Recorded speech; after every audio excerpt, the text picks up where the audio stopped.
ETF index mutual funds నేర్చుకుని stock మార్కెట్లో రాణించాలనుకుంటున్నారా? వెంటనే ఈ నెంబర్కి కాల్ చేయండి. నమస్తే రమగారు. నమస్తే జయ. కృతజ్ఞతాభావం ఖచ్చితంగా ఉండాలి, మనం పిల్లలకు కూడా నేర్పిస్తూ ఉంటాము. అయితే ఏదైనా ఒక స్టోరీ రూపంలో చెప్తే కొంచెం ఇంకో ఎక్కువగా కనెక్ట్ అవుతారు వాళ్ళు ఆ విషయానికి అనేది ఒక ఫీల్ కదా మనకి. సో అందులో భాగంగా ఏదైనా ఒక స్టోరీ చెప్పండి. కృతజ్ఞతాభావం తప్పకుండా ఉండాల్సిన లక్షణాలు. సాధారణ భావాలు మనకు కొన్ని ఖచ్చితంగా మనుషులకు ఉండాలి.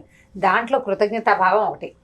అయితే ఇప్పుడు మనం మామూలుగా పిల్లలకి రకరకాల కథలు చెప్తామా, అందరూ మనుషుల గురించి చెప్పేటప్పుడు ఒక ఫీల్, అన్ని జంతువుల కథే చెప్పే, మొత్తం ముందర కథలో ఉన్నవన్నీ జంతువులు అయితే ఒక రకం, ఒక మనిషి ఒక జంతువు ఉంటే డిఫరెంట్గా ఉంటుంది. మన దగ్గర అలాంటిది ఒక కథను చెప్తాం. ఓకే అండి. అనగనగా ఒక ఊళ్ళో ఒక రాజుగారట వేటకెళ్ళారు. వేటకెళ్తే ఈ రాజు ఏం చేశాడంటే, ఆయనకి చాలా వేట పిచ్చట. మామూలుగా రాజులు కొద్దిగా సరదాగా వెళ్తారు, మిగిలిన సైనికులు వాళ్ళు వీళ్ళు ఎక్కువ వాటిని వీటిని కొడుతుంటారు. రాజుకి ఏదైనా పెద్ద వేట కొంచెం సరదాగా ఏదైనా చేయిస్తారు. అయితే ఈ రాజుగారికి ఈయనకే వాటిని వీటిని చంపేసేయాలి, ఆ గోల ఎక్కువ. అయితే ఈ అడవిలోనట తోడేళ్ళు బాగా ఉన్నాయి. మామూలుగా తోడేళ్ళు అంటే మన కథల్లో నక్క కథలు హెచ్చుగా ఉంటాయి. తోడేళ్ళు కథల్ని ఎక్కువగా ఈ రష్యన్ కథలు, చైనా, జపాన్ కథల్లో తోడేళ్ళ గురించి కథలు ఎక్కువగా ఉంటాయి. మరి వాళ్ళ దేశాల్లో ఎక్కువో ఏమిటో, మరి మనకన్నిటికీ నక్కే.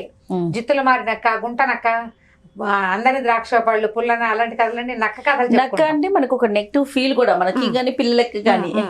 ఈ తోడేళ్ళ విషయం మీద కొంచెం మనకు అవగాహన తక్కువ, ఆ కథలు కొద్దిగా తక్కువే ఉన్నాయి. అయితే తోడేళ్ళు ఏంటంటే మనుషుల మీద పడి తింటాయి కూడా, పీక్కు తినేస్తాయి, మీద పడతాయి. అవును. అయితే ఈ తోడేళ్ళు ఎక్కువ ఉన్నాయి అడవిలో. ఆయన ఏం చేశాడట, తోడేళ్ల మీద కాన్సన్ట్రేట్ చేశాడు. బాగా బలిసిన ఒక పెద్ద తోడేలు అతనికి దొరికింది. అదేం చేసింది, ఈయన చూడంగానే మీదకి దూకడానికి ట్రై చేసింది. రాజు ఏం చేశాడు, కోపంతో ఒక బాణం వేసాడు. వేసేసరికల్లా ఆ బాణం దానికి డొక్కలో తగిలి అదేమైంది, అది పైకి ఎగురుతూ ఉండగా డొక్కలో తగిలింది. ఇది ఎగిరి దూరంగా పడిపోయింది. ఆ పడ్డం ఏదో ముళ్ళ పదలో పడింది. అయ్యో. పడేసరికల్లా దెబ్బ తగిలిన తోడేలు ఇంకా ప్రమాదకారి, ఊళ్ళ మీద పడిపోతుంది. చచ్చిపోలేదని తెలిసింది వీళ్ళకి క్లియర్గా. అందుకని ఒరే దాన్ని వెతకండ్రా అన్నాడు. అనేసరికల్లా ఈ తోడేలు ఏం చేసిన, ముళ్ళ పదలో పడింది కదా, ముళ్ళ పద ఎక్కడుందట, ఒక చిన్న ఏరు లాంటి దాని పక్కన ఉంది. ఇది ఈ పొదలో నుంచి ఎట్లాగో చచ్చిన దేవుడాని ఆ నీళ్ళలోకి దూకేసింది. నీళ్ళలోకి దూకింది, డొక్కల్లో ఏమో బాణం గుచ్చుకుంది. అక్కడి నుంచి ముళ్ళ పదలు పడేసరికల్లా ఒళ్ళంతా ముళ్ళు దిగిపోయింది. పైగా ఊరికే ముళ్ళు ఇలా దిగితే ఓ రకం, ఎత్తు నుంచి డామని దాని మీద పడ్డామనుకో ఎడబెడ ఇష్టరాజ్యంగా దిగిపోతాయి.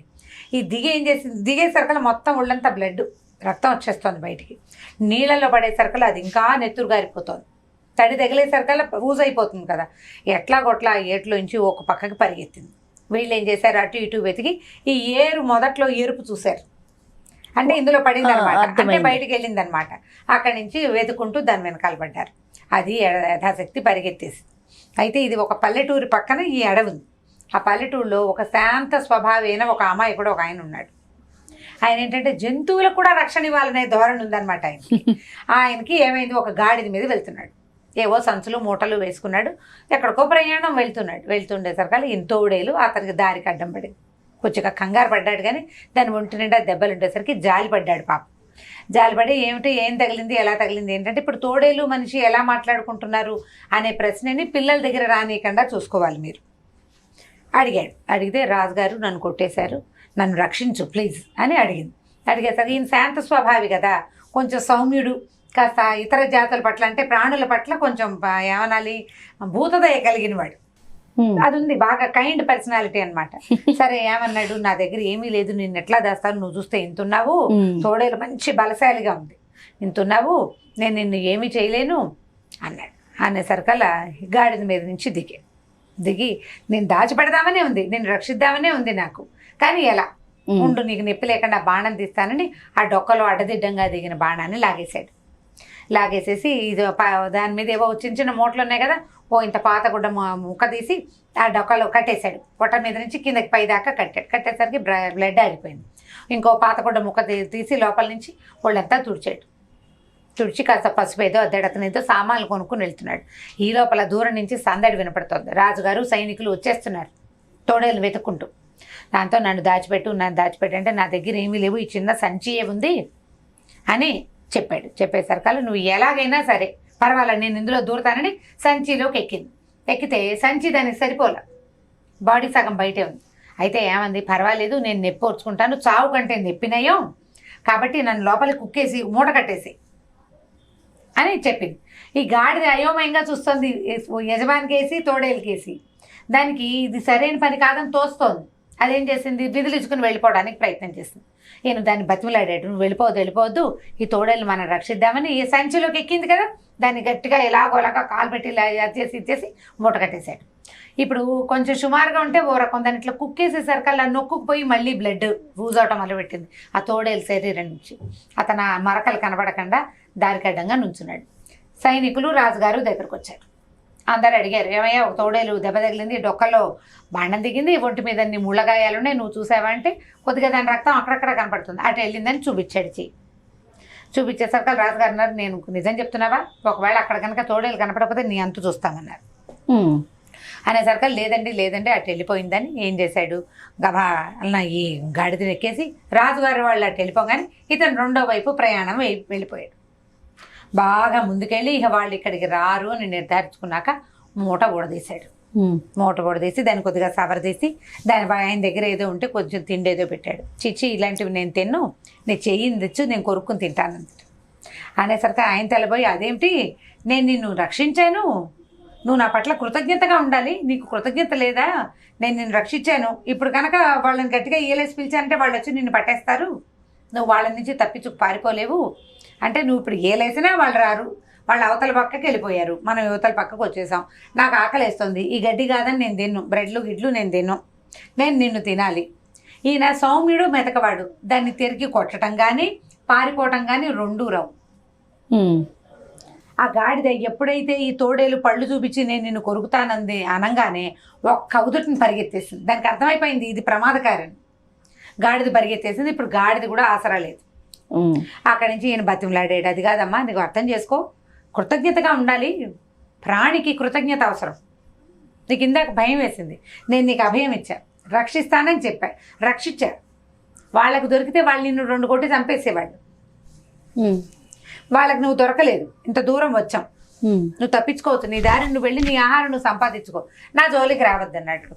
కాదు మనిషి మాంసం చాలా రుచిగా ఉంటుంది, ఇదివరకు 5-6 సార్లు రుచి చూశాను, నువ్వు ఒప్పుకుంటే నువ్వు ఒప్పుకున్నాక తినమంటావా, నువ్వు ఒప్పుకోకపోయినా తినమంటావో చెప్పమని అనేసరికల్లా అట్లా కాదు, న్యాయం అడుగుదాం ఎవరినైనా, మన ఇద్దరం మాట్లాడుకుని ఒక నిర్ణయానికి వద్దాం అని చెప్పి కృతజ్ఞత గురించి అడుగుదాం అనుకున్నారు. కొద్దిగా పక్కకి వెళ్ళేసరికల్లా ఒక పెద్ద నేరేడు చెట్టు ఉంది అక్కడ, దానికి అన్నీ కొట్టేస్తున్నాయి, ఏం లేవు, బోడిగా ఉంది, దాదాపుగా ఎండుగా ఉందన్నమాట. ఈ నేరేడు మొద్దును అడుగుదామని నేరేడు చెట్టును అడిగేసరికల్లా తను అన్నాడు, నేరేడు చెట్టును అడగటం ఏమిటి, ఇతనికి ప్రాణం లేదంటే, ఎందుకు లేదు, ప్రాణం నాకు బోల్డంత ప్రాణం ఉంది అంది నేరేడు చెట్టు. సరే చెప్పమన్నారు, కృతజ్ఞతగా ఉండాలా అక్కర్లేదు, ఏం కృతజ్ఞత, తొక్కల కృతజ్ఞత పాడు ఏం లేవు, ఓ మనిషి నన్ను ఎక్కడి నుంచో ఒక ఊరి నుంచి అన్న నేరేడు పళ్ళు తెచ్చుకుని తిన్నాడు, నాలో ఒక మొలక కనపడింది, అంటే మనం నేరేడు పళ్ళు తింటున్నప్పుడు ఒక్కోసారి గింజల్లో మొలకెత్తినట్టు ఉంటాయో, ఆ మొలకని ఇక్కడ పెట్టాడు, నేను పెరిగాను, పెరిగి పెద్దయ్యి వాడికి తోడైతే ఇక ఈ సంవత్సరాల తరబడి నా పళ్ళు కోసుకుని అమ్ముకుని తిన్నాడు, చిన్న పొన్న నేను రాల్చిన కొమ్మలన్నీ పొయ్యిలో పెట్టుకున్నాడు, ఇప్పుడు వాళ్ళు ఇల్లు కట్టుకుంటున్నాక నన్ను మొత్తం అన్ని పక్కల కొమ్మలు కొట్టేసేసి వాడి ఇంటికి కలప కోసం నన్ను బోర్డించేసి ఇక్కడ కూర్చోబెట్టాడు. వాడికి ఏది కృతజ్ఞత, మనుషులకు కృతజ్ఞత లేదు. కృతజ్ఞత ఉంటే ఇన్ని రోజులు నీడిచ్చింది, వంట చెరుకిచ్చింది, కాయలు పళ్ళు ఇచ్చింది కాబట్టి నన్ను బతికించి ఉంచాలి. వాడేం చేశాడు, నన్ను నున్నగా చేసి ఒట్టిగా ఎండిన మూడులాగా అట్టు పెట్టాడు. కాబట్టి కృతజ్ఞత పాడు ఏం ఉండదమ్మా మనుషులకి, నువ్వు హాయిగా వీడిని తినేసేయమని అనేసరికలు ఈయన తెల్లబోయి, ఇదేమిటి ఈ ప్రాణం లేని చెట్టు, అది చెప్పటం ఏమిటి, నువ్వు నమ్మటం ఏంటి, కనీసం 3 అడగాలి కదా మనం, ఒక చెట్టుని అడిగావు, ఇంకొకళ్ళని ఎవరినైనా అడుగుదాం, ఇంకోళ్ళని అడగాలనుకున్నారు. మళ్ళీ ఇక్కడి నుంచి ఇంకా కొంచెం ముందుకెళ్ళేసరికల్లా అక్కడ ఒక ముసలి దున్నపోతు కనిపించింది. దున్నపోతు కనిపిస్తే ఆ దున్నపోతుని అడిగారు. దున్నపోతు అంటే గేదెలు మొగది కదా, కృతజ్ఞత, మనుషులకి కృతజ్ఞత ఉంటుంది కదా, ఇప్పుడు మా ఇద్దరు కదా ఇది, దీని కృతజ్ఞత ఉండాలా వద్దంటే, ఏం కృతజ్ఞత బాబు, చిన్న పిల్లని మా యజమాని తెచ్చాడు, మా ఎన్ని పనులు చేశానో నేను వాళ్ళకి, వాళ్ళ వ్యవసాయం అంతా నాతోటి చేయించుకున్నారు, నా వల్ల వాళ్ళ గేదెలకి ఎన్ని పిల్లలు పుట్టినాయో, మరి నన్ను అన్ని చోట్లకి ఎవరెవరి గేదెలు ఎవరెవరి ఇంట్లో గేదె ఉంటే అక్కడికల్లా పంపించి డబ్బులు వసూలు చేసేది మా యజమానుడి భార్య. ఏళ్ల తరబడి నన్ను బండికి కట్టారు, మా కాడికి కట్టారు, ప్రతి చోట కట్టారు. ఏ చిన్న పని వచ్చినా సరే మాదున్నుందిగా తీసుకెళ్ళని వాళ్ళందరి దగ్గర నుంచి డబ్బులు తీసుకునేవాళ్ళు. ఇప్పుడు ఇదంతా అయిపోయాక ఇప్పుడు నేను ముసలిదాన్ని అయ్యాక నన్ను అడవిలోకి తోలేశారు. రేపొద్దున నేను ఇక్కడ చచ్చిపోతే నా చర్మాని కోసం నా మాంసం కోసం ఖచ్చితంగా మనుషుల్ని పంపిస్తారు. వాళ్ళకేం కృతజ్ఞత, మనుషులకు కృతజ్ఞత పాడు ఏం ఉండదని అనేసరికల్లా మళ్ళీ తోడేలు రెడీ అయింది. పట్టు నాకు ఆకలిస్తుంది, చేయిస్తావా కాలిస్తావా చెప్పమంటూ. ఈయన అన్నాడు, మూడోసారి ఎవరినైనా ఒక మనిషిని అడుగుతాం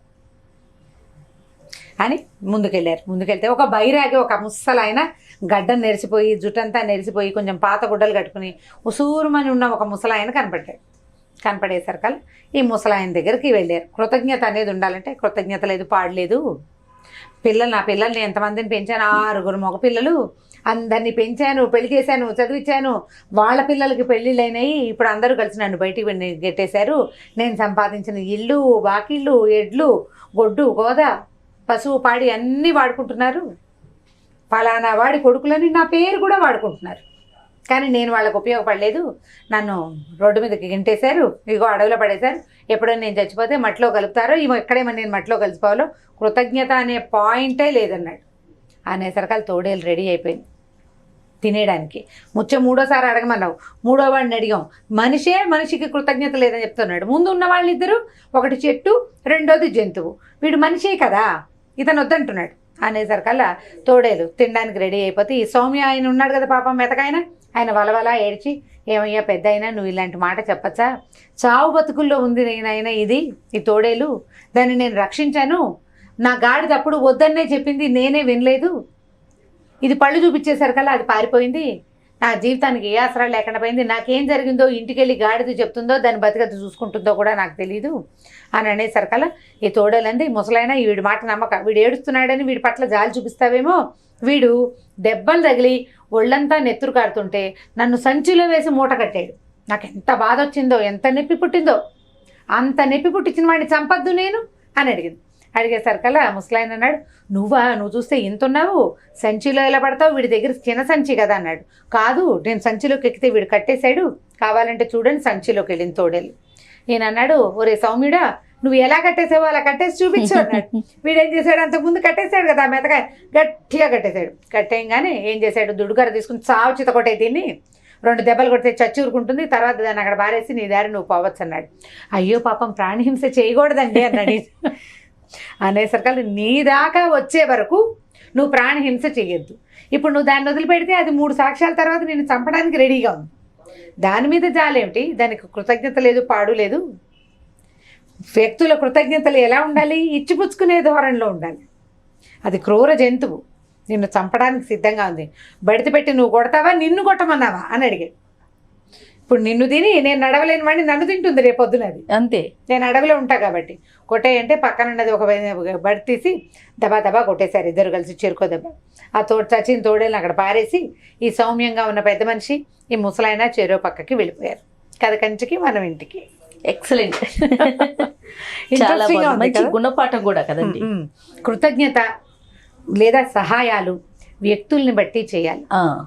అవతల వాళ్ళు పదునైన వాళ్ళు, వీళ్ళతోటి మనం వేగలేమనుకున్నప్పుడు ఊరుకుంటే సరిపోతుంది. మనం చేసుకుంటూ పోయే కన్నా చేసుకుంటూ పోకూడదు, జాగ్రత్తగా ఉంటా. సహాయం చెయ్యాలి తప్పకుండా, కానీ అప్పుడప్పుడు పరిస్థితిని బేరీజు వేసుకుని చేయాలి జాగ్రత్తగా. అంతే. చాలా బాగుంది రమ్మగారు. ఇంకొక స్టోరీతో మళ్ళీ కలుద్దాం. నమస్తే. నమస్తే.